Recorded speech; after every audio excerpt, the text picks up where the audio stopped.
Welcome back to Wheels in Motion. You worked late. You have to be home in an hour, and between now and then you have several errands to run, cell phone calls to make, and what seems like a million other things to sort through in your mind. Have you been there? I think we all have. Kimberly Dykman reminds us how easy it is to get caught up in our own worlds and to tune out others while we're behind the wheel. It's easy to do, to get wrapped up in our own world, lost in our own thoughts and conversations, determined to do what we need to do and when we need to do it, remarkably oblivious to the world around us. Yes, even while we drive. As individual drivers, we trick ourselves into thinking that the traffic situation somehow revolves around me. That everyone else surely must see the surrounding traffic scene just as I see it.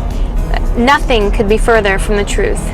You may be paying attention to what's directly in your line of travel.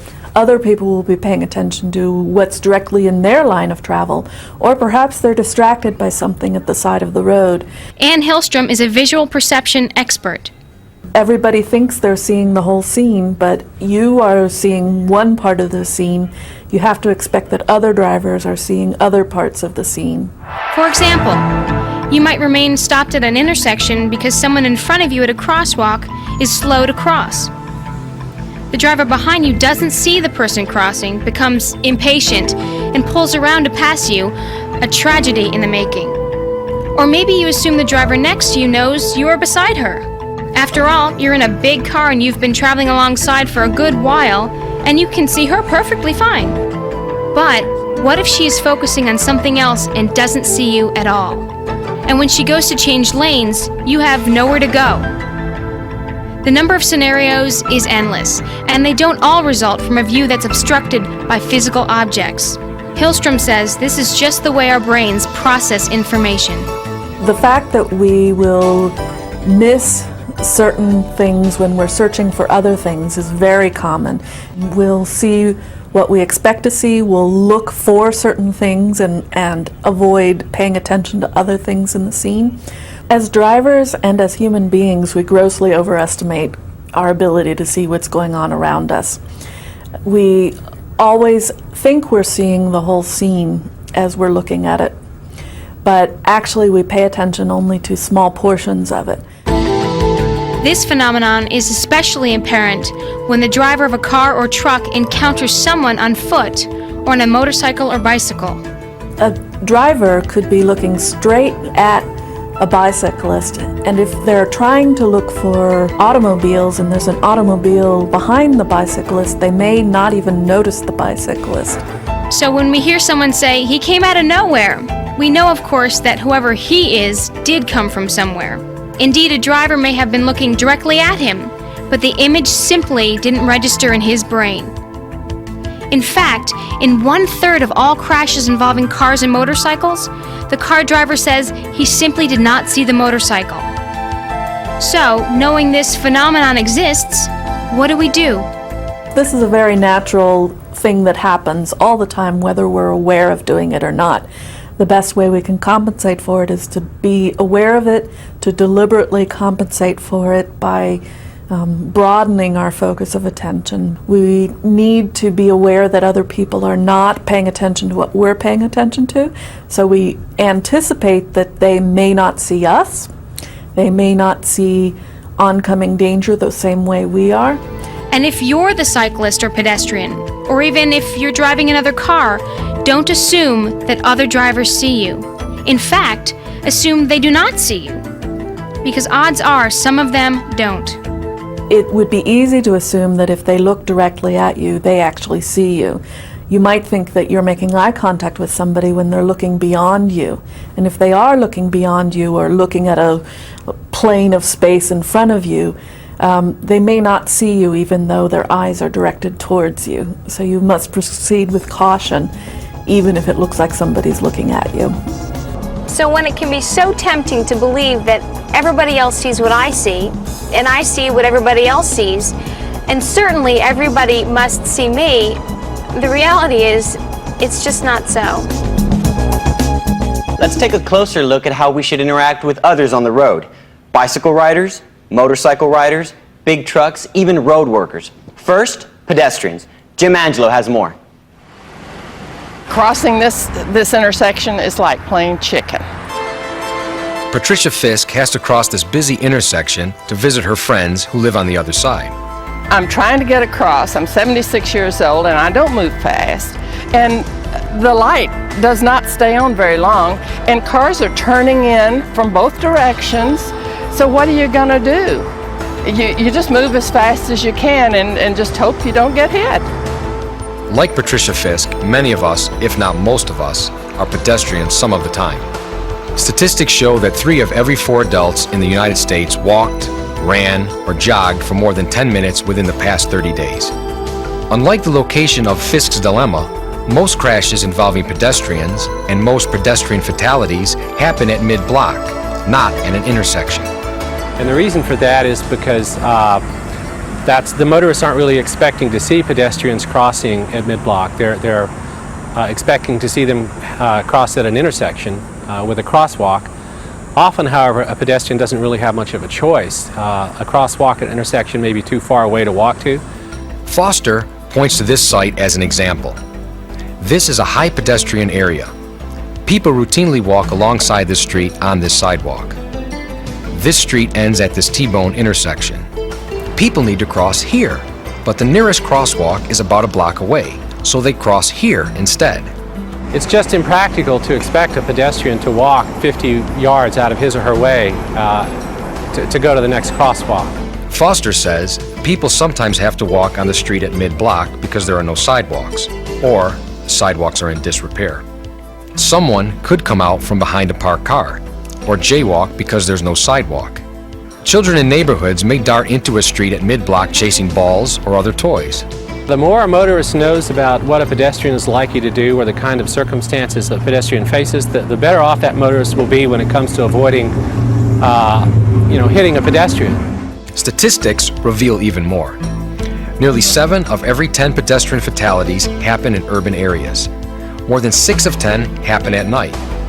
And 9 out of every 10 pedestrian fatalities occur during normal weather conditions. Whether you're the pedestrian or the motorist, you can make car-pedestrian crashes less likely. If you're the driver, be aware that people may be on foot anywhere on or near the road, and therefore, slow down. Know that it's likely that a pedestrian may cross a street at mid-block. If you stop at an intersection, stop before you reach the crosswalk. Do not pass another car from behind that is stopped at a crosswalk. A pedestrian hidden from your view may be crossing.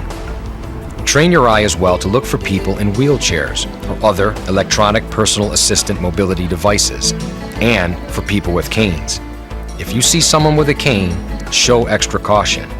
Any number of factors along roadways can be especially disorienting for persons with canes. Also, when you park, make sure you don't block any curb ramp or other device designed to help people with disabilities.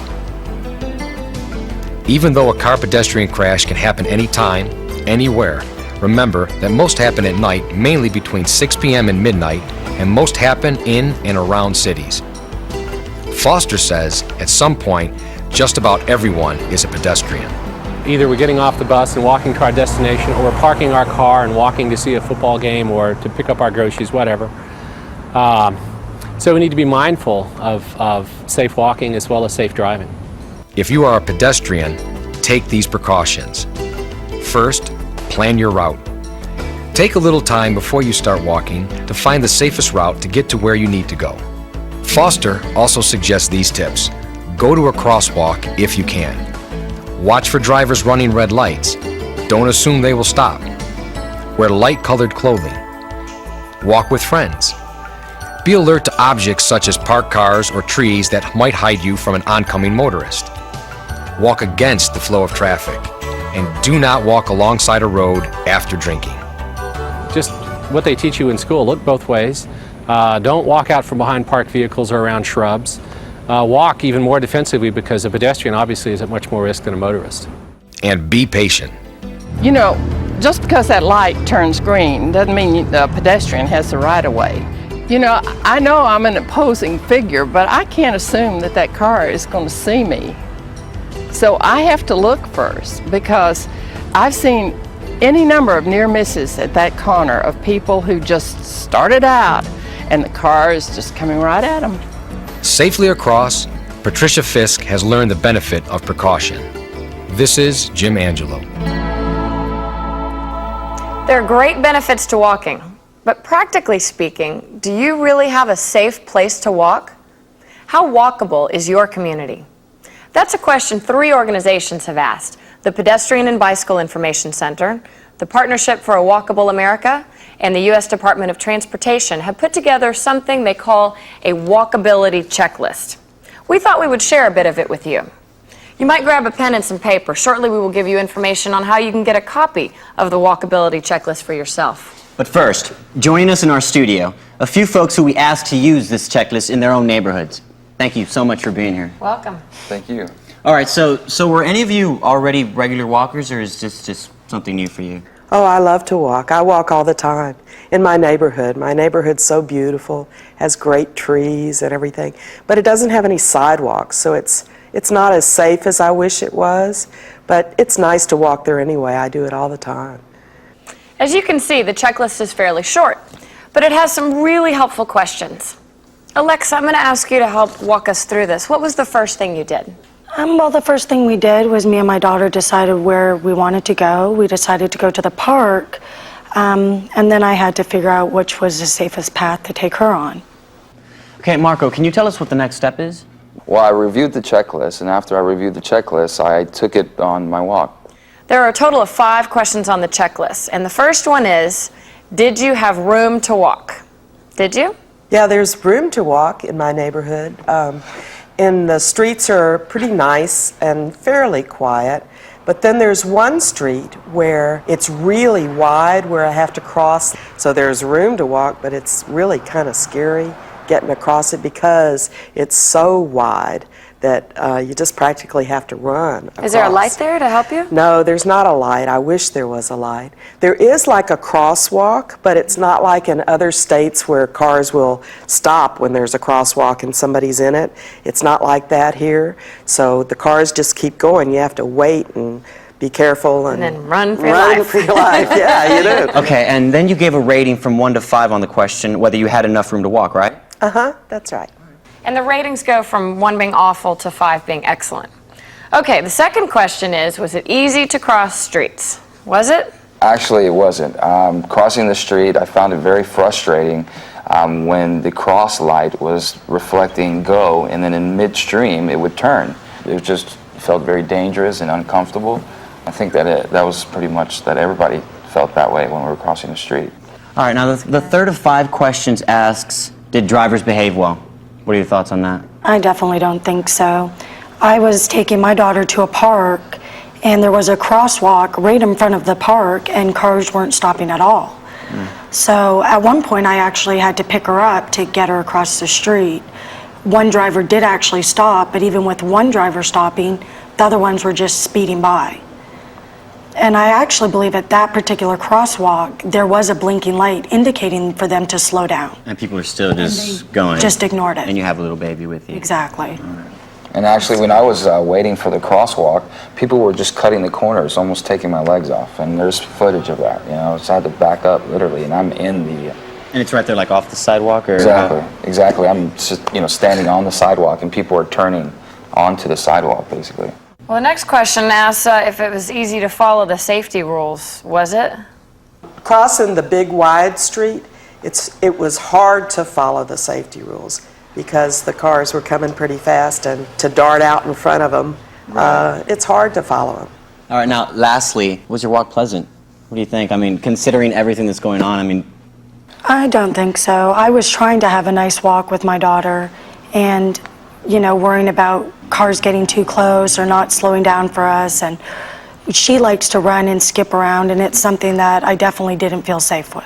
Well, my walk was still pleasant. I mean, overall it was pleasant because it's a beautiful area, all the trees, they're so nice, and the houses are pretty and interesting to look at, and sometimes I see people that I know and I can stop and chat, and so it's great because where I walk in my neighborhood, then I can walk crossing that big made streets, the hard part. But once I get across there, then I'm down at the lake, and I can walk on the trail around the lake. And so that's beautiful. it is pleasant, even though it's a little dangerous. Okay, so you finished the questionnaire and you tallied up each question and you got a rating. How did the route in your neighborhood, in your community fare? Was it better or worse than you expected? I mean, were there any major surprises? I've always thought my neighborhood was very safe and easy to walk until I took the checklist and noticed that the sidewalks do end and that I did have to walk in the street and that there are trash bins to push me out even further into the street. And then I actually started noticing all the big cracks and the breaking points in the sidewalks that my little girl could trip over. So I was really surprised on how my neighborhood measured up on that checklist. You know, I guess I hadn't realized until I was walking with this checklist how many blind corners there really are there. I mean, the bushes are beautiful, the trees are gorgeous, but it's really obstructing the view both of the car and the person who's walking. Well, you know, it sounds like there's a lot of problems. So have any of you done anything to address these problems? The main thing I've been doing is working through the neighborhood association that's now trying to work with the city for getting some sidewalks in our area. Okay. I'm definitely taking different routes, which makes it longer to get to the park. And when nieces and nephews come over, I'm definitely now keeping a very close eye on them, even at the crosswalk in front of the park. So, as some of you have mentioned, you might be able to pick another route, maybe a route that's safer for walking. Another thing you could do is contact your local works department and let them know about some of the problems that you've seen. And in fact, the checklist comes with suggestions on how you might address various problems so that your neighborhood can become more walkable. Thank you so much, all of you. We really appreciate you participating and sharing. Thank you. It's been interesting. And if you would like to get a copy of the walkability checklist, you may contact defensivedriving.com at www.defensivedriving.com and click on the Wheels in Motion icon. From pedestrians to bicyclists, Kimberly Dykman continues our coverage on sharing the road. Mark Miller was riding with a group of cyclists through the hills around Austin, Texas. For several miles, all went well. Then Mark came upon a blind curve in a road he'd never traveled before. And I came up over the crest of the hill not knowing exactly what was down on the other side. Due to bad road design and the fact that the bottom of the hill had a right-hand turn that was both blind for going both directions, I was literally whipped into oncoming traffic. I crossed the center line of traffic and I hit a 96 Toyota Corolla head-on.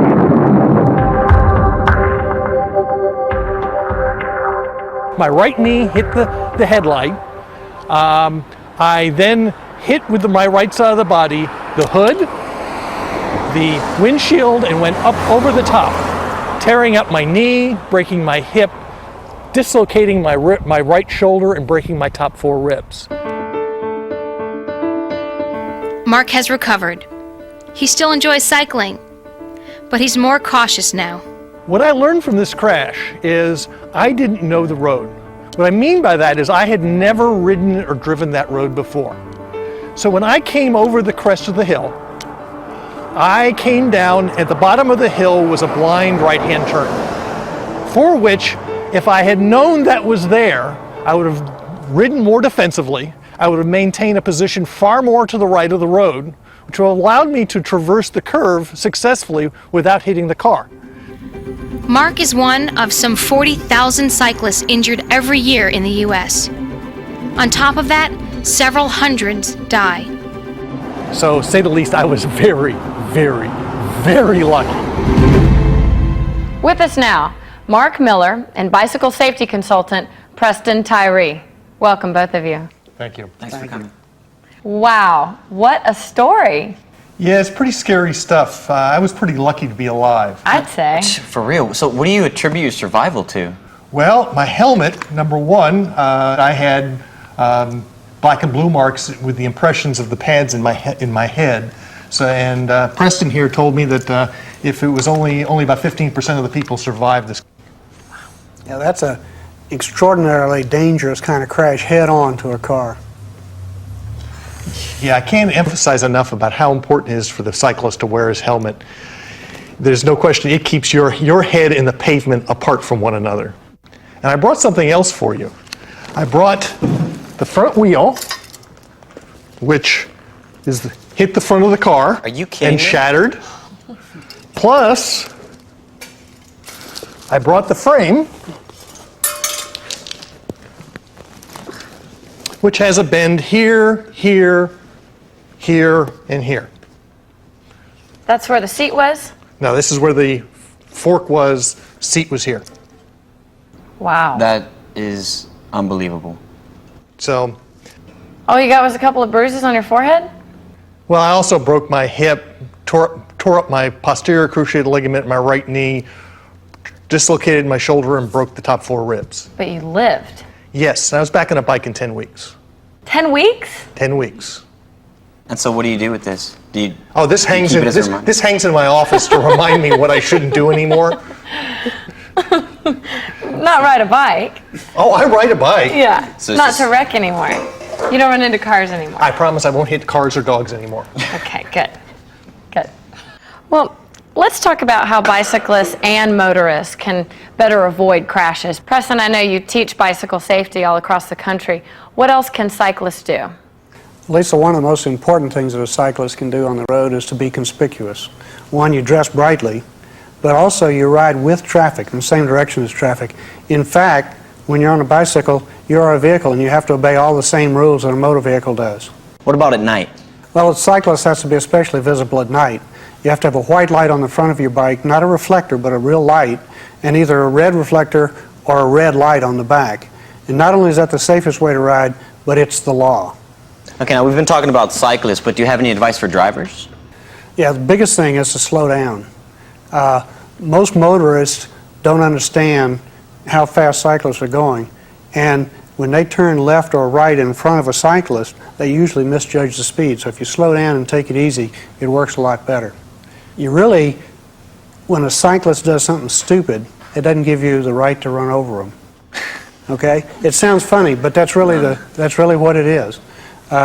We all do things that we shouldn't do, but motorists have to be careful and not run over. You really don't want to be there. You don't want to run over somebody and go through all that pain. You don't want to spend the rest of your life knowing you've killed somebody. Yeah, you don't want to be that guy. Yeah, totally. Is there any other tip you'd like to share with us at this time? Yeah, you know, motorists should get rid of all obstructions in the car. If you hold up your finger, you can cover a motorcyclist or a bicyclist at 100 yards. Just think what happens if you've got Mardi Gras beads or fuzzy dice hanging from your rearview mirror. You need to get rid of all obstructions and blind spots that you can. Wow, that's really useful information. Thank you both for being here, and thank you so much for sharing your story with us. No problem. Glad to be here. Thank you. Riding a motorcycle calls for special caution. Listen to these startling statistics. Recent data shows that per vehicle mile traveled, motorcyclists were about 21 times as likely to die in a motor vehicle crash as persons in passenger cars. They were 4 times as likely to be injured. Joining us now is motorcycle instructor John Elliott. Mr. Elliott, why are motorcyclists so vulnerable? Well, there's many reasons why motorcycles are so vulnerable. Some of those reasons being, unlike a car, we have airbags and doors and side beams to protect you. Motorcyclists only have their professional gear, such as a helmet, a good quality motorcycle jacket, some full finger motorcycle gloves, hopefully a good pair of riding pants, and some over the ankle boots or shoes. Also, of course, motorcycles are not as easily seen as cars or trucks, and a lot of your drivers don't actually look for motorcycles or motorcyclists. We have a video clip to demonstrate this. Let's watch. John, can you walk us through this? Okay. Here you see a driver in the car waiting to pull out at this intersection. Do you see the motorcycle approaching? Okay, now look at the other side of the screen. Now the driver sees a big 18-wheeler approaching. Which looks closer, the big rig or the motorcycle? Which looks like it's going faster? Which would you pull out in front of to cross the highway? Well, the truth is the big truck and the motorcycle are at the same place and going the same speed. But because the motorcycle is smaller, we perceive it as being further away and going slower. we would say stopped for the big rig, but we might be tempted to pull in front of the motorcycle, likely causing a crash.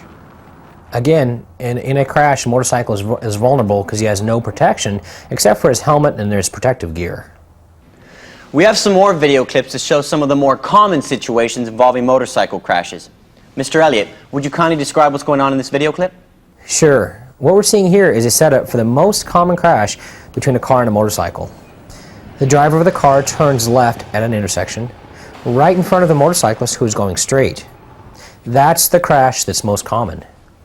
So here we see the motorcyclist riding alongside a lane of cars. He is directly in the blind spot of the driver next to him. So when the car driver changes lanes, you get a crash.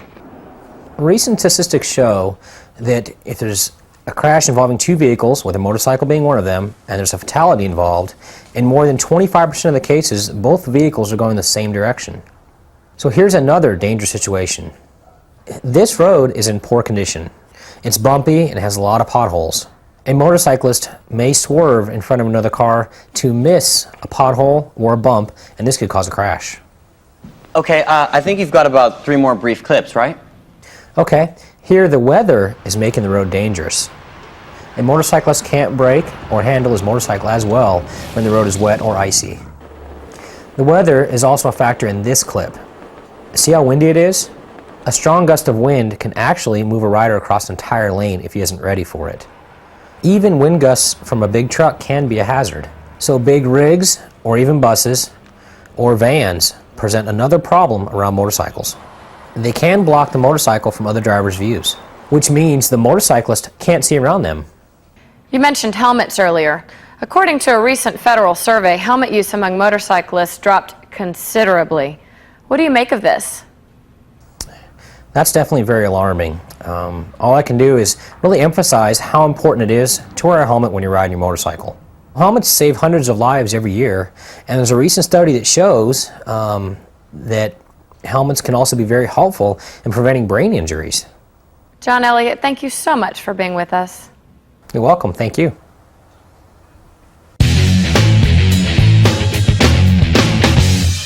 Look familiar? Looks familiar to me.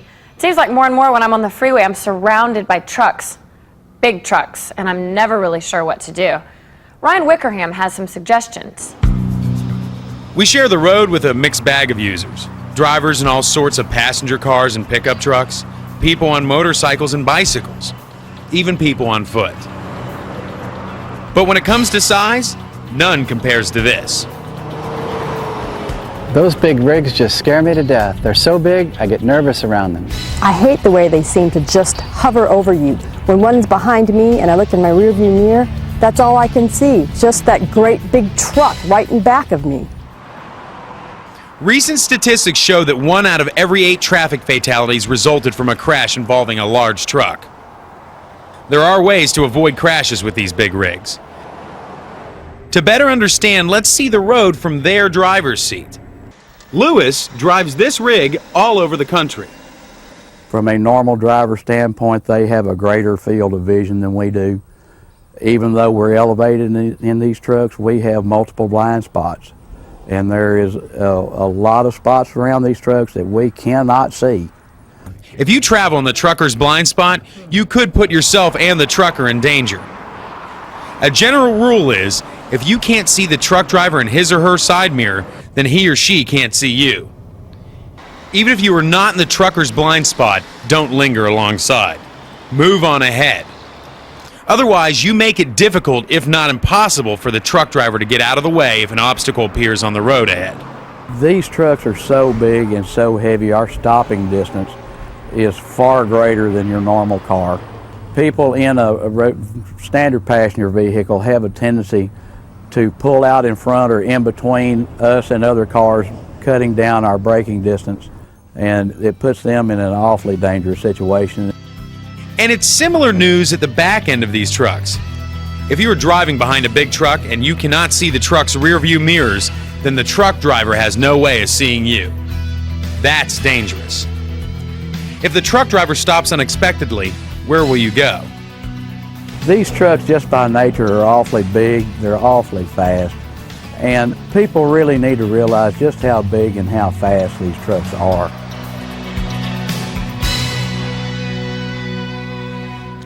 People who work to repair our roads and highways find themselves in highly dangerous situations. Watch out for them. Highway work areas are usually marked by orange signs, flags, and equipment. If you come to a road construction area, slow down. If you see that some lanes are closed ahead, change lanes early. Don't wait and get to the end of the lane you're in and then try to merge. Be prepared to stop. While being careful in work zones, don't get distracted by the work. That could lead to other problems. And regardless of your traffic environment, it's these same two questions that are so important. How well can I see, and how well can I stop? And a way to keep both speed and stopping distance under control is to keep a cushion of space around your car at all times. Remember the rule? Yes, we've reviewed this earlier, but this is worth repeating. If all conditions are perfect, keep 3 seconds between you and the cars around you. Look at the car ahead, pick a certain landmark like that sign that's highlighted. Then as the car passes, you count 1001, 1002, 1003. If you pass the landmark before you finish counting, then you're traveling too close and need to back off a little. Add 1 additional second for any condition that is less than perfect, such as there being heavy traffic, you're not feeling well, the sun in your eyes, or other distractions. Add 2 additional seconds to your space cushion if it is raining or snowing.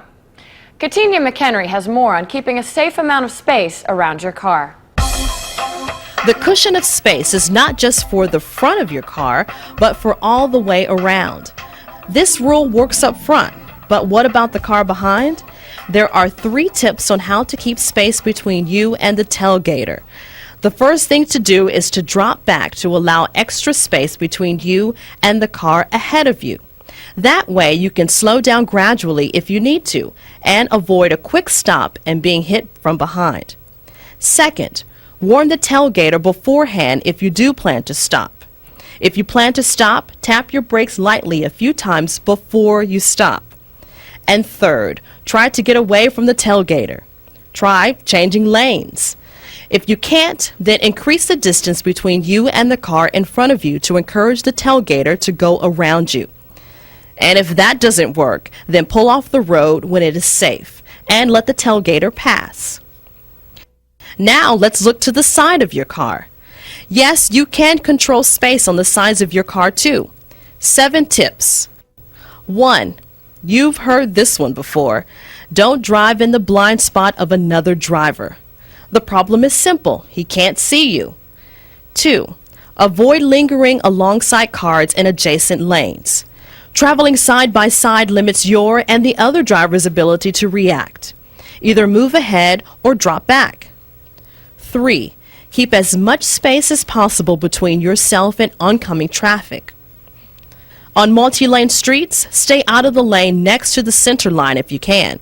That way you'll have more room to avoid an oncoming car that might swerve toward you. 4.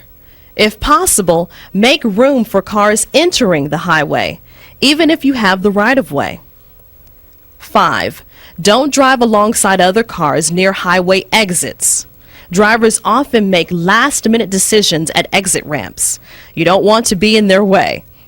6. Keep a safe space between your car and parked cars. This is dangerous territory. Someone hidden from view can suddenly step out from behind a car, or someone may open a car door right in front of you. And tip number 7 for keeping safe space to your side, always leave plenty of room between your car and anyone riding a bicycle. As mentioned earlier, you should allow extra space between yourself and the car ahead if you are being tailgated. In that case, you should work with the 4-second rule instead of 3. There are other instances when you should give yourself a bigger cushion of space. Here's a rundown. Allow more space between you and the car ahead if you are on slippery roads. If you are following a motorcycle, if you are pulling a trailer or carrying a heavy load. In all these situations, you need more distance to stop. Also, allow more space between you and the car ahead if the driver behind you seems to want to pass. She will need space to move into. You need more space if you are following a large truck so that you can see around the truck. Finally, allow more space when you follow a bus, school bus, or a truck carrying flammable materials. All these vehicles must stop at railroad crossings, and the extra space will help make sure you have plenty of room to stop when they do. A safe cushion of space, we need it in front, in back, and at our sides. I'm Katina McHenry. Maintaining that cushion of space depends in part on speed, how fast you are going, and how fast others around you are going. But how fast is fast enough? How slow is slow enough? The factors that should help us decide how fast to drive may seem pretty obvious, but a little reminder never hurts. Oh, they may seem obvious, but for these factors to have any meaning, we have to be alert to them all the time. Police Sergeant Randy Glasgow joining us now for a quick rundown. Now, first of all, stay in tune to the number and speed of cars around you. Why is this important? It's important to go with the flow of traffic so you don't cause problems with drivers around you by either going too slow or going too fast. The next factor that helps determine how fast you should go? What the road surface is like. A roadway that's either wet, icy, or covered in gravel, for instance, is much harder to stop on than, say, a smooth, dry pavement. So if you find yourself on a slippery road, you need to slow down. Other factors? How close you are to people riding bicycles or to pedestrians. If you are near them, slow down. Finally, slow down at curves. Yes, the faster the speed, the less control you have of your vehicle. That is, whether you're on a straightaway or on a curve. On a curve, you have centrifugal force working against you. That force can pull you to the outside of the curve. It can pull you onto oncoming traffic or off the roadway. And remember, slow down before you enter the curve. Sergeant Glasgow, thanks for joining us with those reminders on how to decide how fast to go. We appreciate it.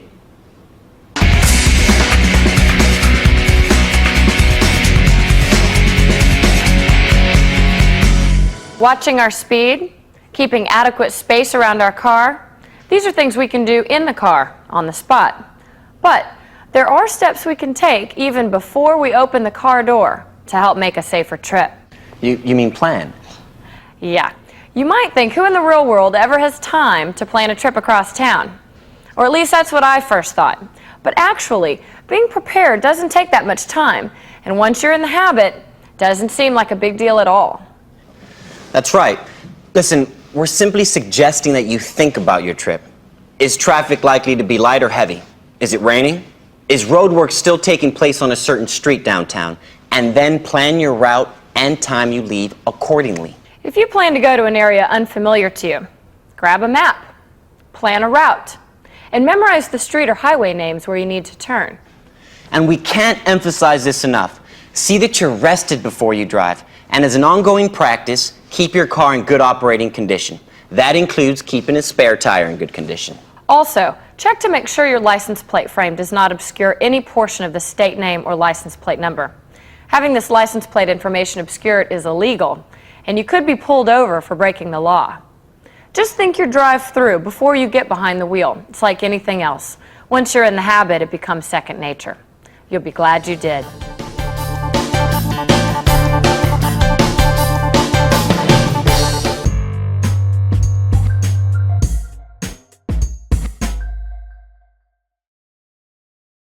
Hello, I'm State Senator Royce West. Today I'd like to discuss with you the Community Safety Education Act, legislation designed to define the behavioral expectation of law enforcement and citizens during traffic interactions. More specifically, there's been issues that have arose over the last few years concerning the interaction between law enforcement and citizens, and in many instances there have been fatalities as a result of this interaction. And so we believed in Texas that to come up with behavioral expectations for those types of interactions would be most appropriate. Towards that particular end, we've assembled a group of stakeholders, law enforcement, civil rights organizations, to come up with what we believe should be a set of behavioral expectations during those interactions. And so those behavioral expectations have been set forth in our driver's license manual. So when a person studies for their driver's license test, they will have to cover that content. And yes, you should expect at least one, maybe two questions on the driver's license test to cover that particular content. In addition, we decided to make certain that we embed it in the DNA of the state. The way we have gone about doing that, we've placed it in our school system and requiring, yes, mandating that students between the grades of 9 through 12 get that content, that is the behavior expectation, know what their rights are, and know if they want to compliment or either complain about a police officer, exactly how you go about doing that.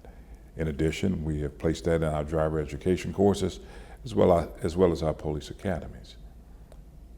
The reason for doing this is to make certain that to the best extent possible, everyone is on the same page in terms of what are the behavioral expectations when stopped by a police officer. Heretofore, police officers understood what the behavior expectations were, but citizens haven't understood it. And so by making this simple change, we believe that we've incorporated into the DNA of our state, and by doing that we can make these types of interactions safer for all concerned. This is State Senator Royce West. Thank you.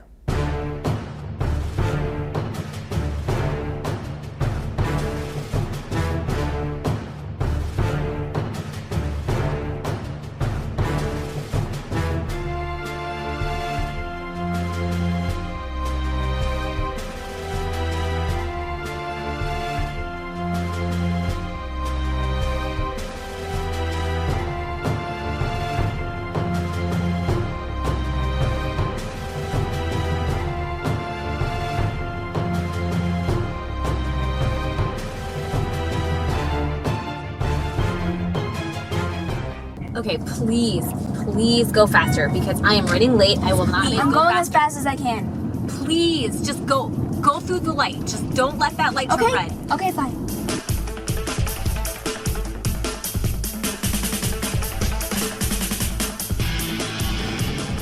I think we're getting pulled over. What? Are you serious? Yes. Oh no. Obviously, if I go over the speed limit, we're gonna get pulled over.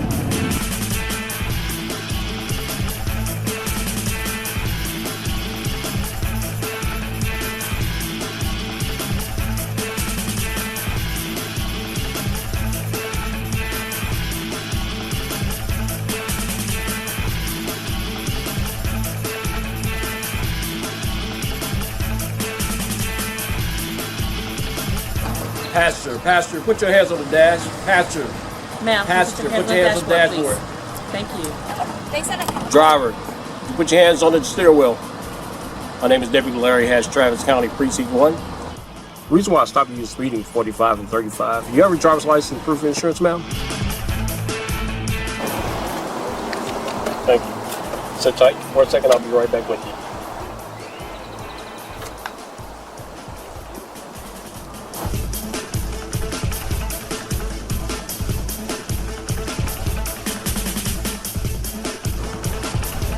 You'll be asked to sign a citation.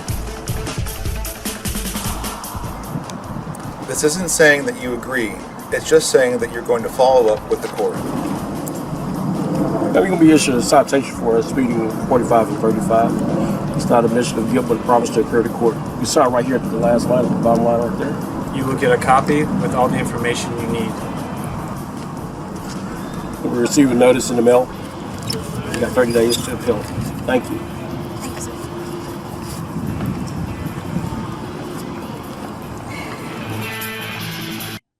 Hello, I'm Dr. Penn. The video you just watched is intended to show you what not to do when you're stopped by a police officer. But what is the right thing to do? How should you as a citizen handle the situation?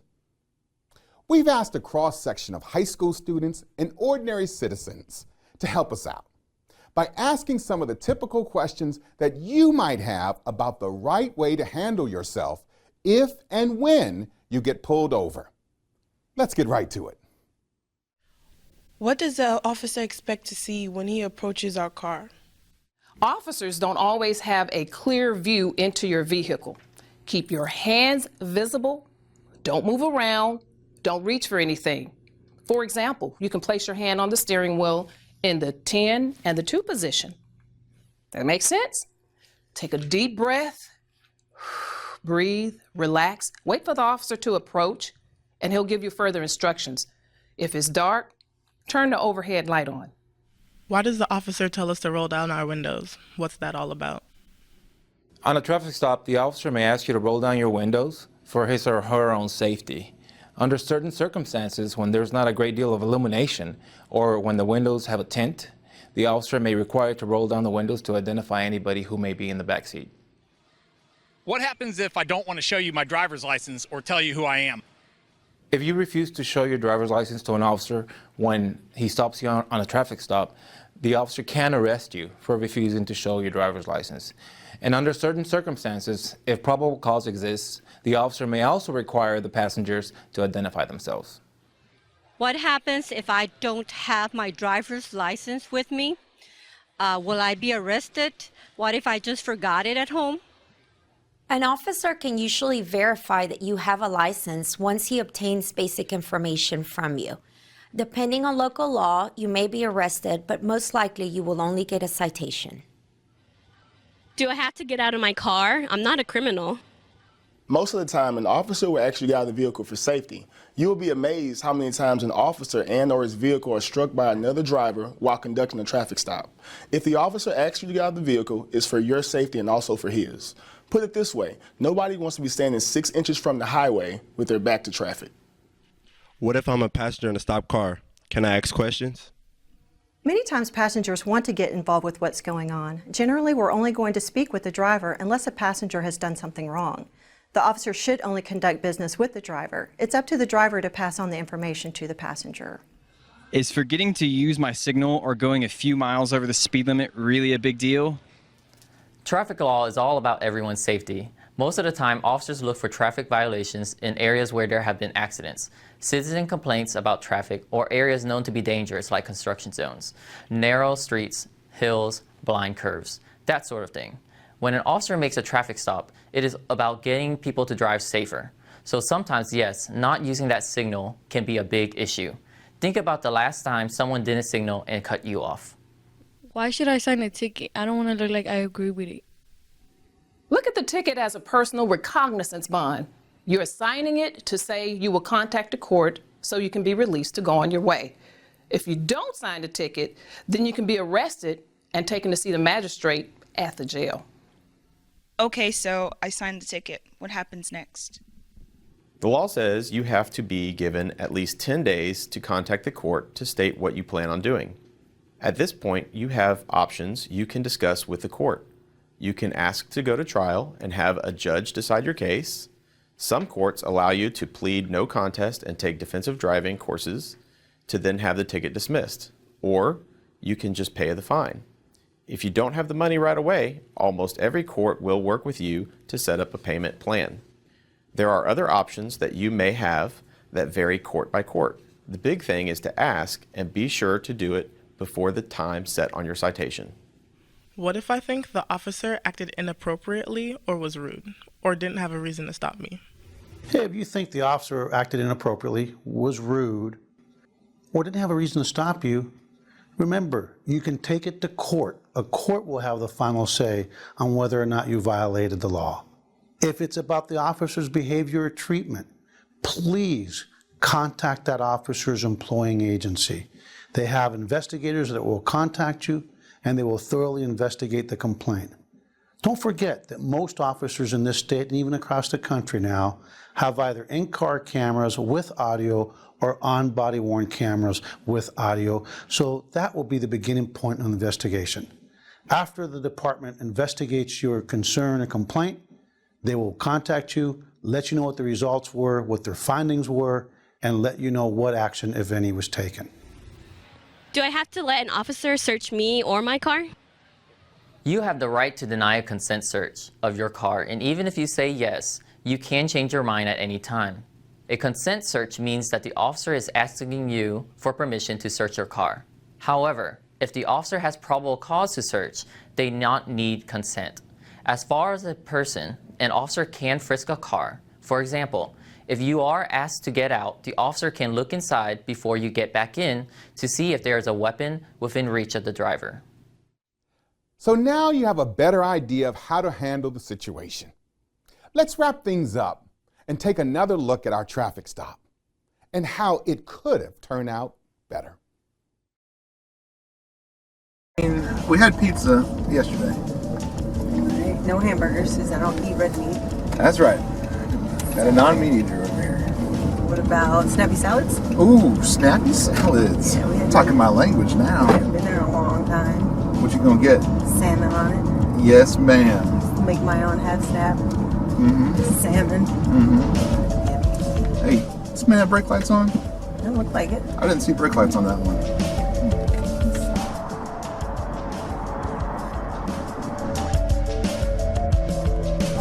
So, you're getting pulled over. Don't panic. It happens.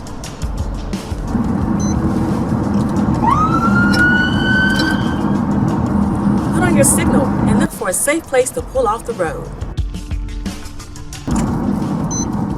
Bravo 742 traffic. It's going to be a Texas tag. George King 430 Lincoln. Occupied. If you can get into a parking lot, great.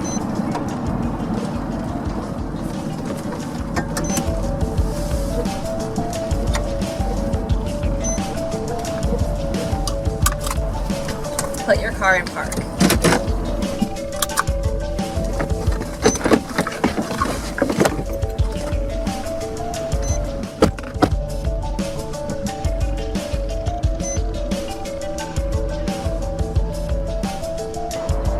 Roll down your windows. Turn off your engine. Keep your hands on the steering wheel and wait for the officer. You will be asked to show your driver's license and insurance. Good evening, sir. Good evening, officer. Officer Opros, Dallas Police Department. You're being stopped today because your brake lights are out. Is there any reason your brake lights are out this evening? No, sir. I didn't realize it was out. May I see your driver's license and proof? Do what the officer asked. If you have to reach into your console, let him know you're about to do it. You're in my console. Let me grab them. Okay, go ahead. Here you go, officer. Thank you, sir. I'll be right back with you, okay, sir? Yes, sir. The officer may ask you to get out the car. Just follow the instructions. Stand where you're asked. It will be the safest place. Stay out of the car until you are told to get back in. So where are you coming from tonight? I'm coming from class. I had an exam today. What kind of exam? I had a history exam. History exam. Yes. How did you do? I think I did pretty well. We will not find out until tomorrow. Oh, well, good luck. Yeah, thank you. I hope appreciate you did it. well also. I hope I did too. I wasn't very good in history. No? No. What's your favorite subject? Math. Math? Not really that smart for math, but hopefully you get math a lot more than what I do. Wait for the officer to tell you it's okay to leave. All right, sir. Here's your driver's license and insurance back. Thank you, sir. Okay, you're all set. Just a warning for the brake lights. You're free to go. Thank you, sir. Drive safe. Thank you. You have a great night. You too. Have a good night. You have a great night, ma'am. Thank you. Look for a safe spot to leave. Usually the officer will wait for you to leave first.